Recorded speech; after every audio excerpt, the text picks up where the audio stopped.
Барлықтарыңызға қайырлы күн достар. Бүгін сіздермен өте пайдалы минералдарға және де ақуызға бай ерекше тағам дайындайтын боламыз. Видеоны міндетті түрде соңына дейін қарауды ұмытпаңыз. Бұл тағамды дайындауға бізге тауықтың төс еті қажет.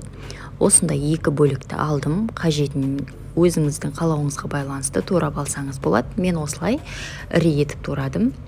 Ыдысымызға сұйық майды құйып, жақсылап қыздырамыз. Қызған соң тауық етін салып, араластыра отырып қуырамыз.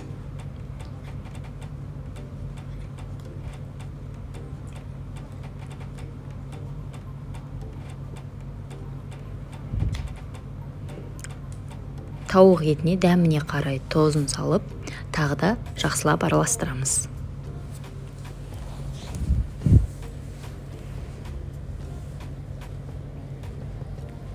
Енді қаймақты соусымызды дайындауға көшеміз.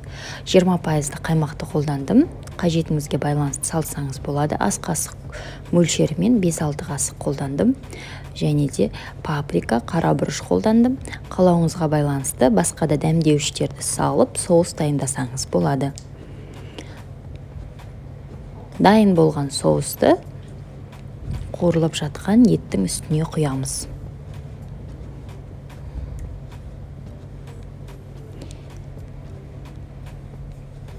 Соус қуырылып жатқан еттің барлығына жеткілікті болуы қажет. Қасықпен осылай араластырып жібереміз.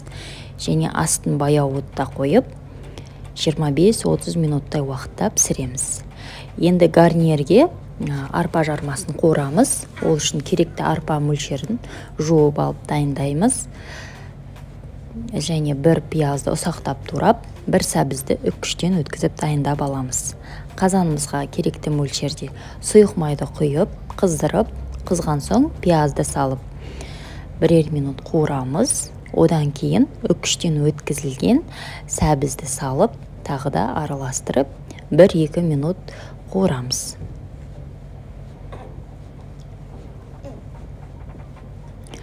Жуып алған арпа жармасын қуырылған пияз бен сәбіздің үстіне салып,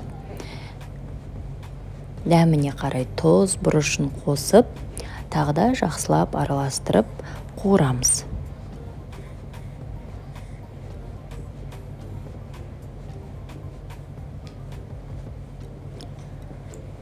Қуырылған арпа жармасының үстіне қайнаған суды 1,5-2 сантиметр асып тұратындай етіп құямыз.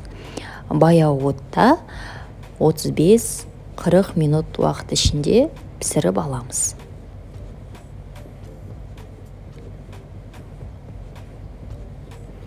Аз ғана уақыт ішінде біздің ерекше әрі пайдалы тағамымыз дайын болды.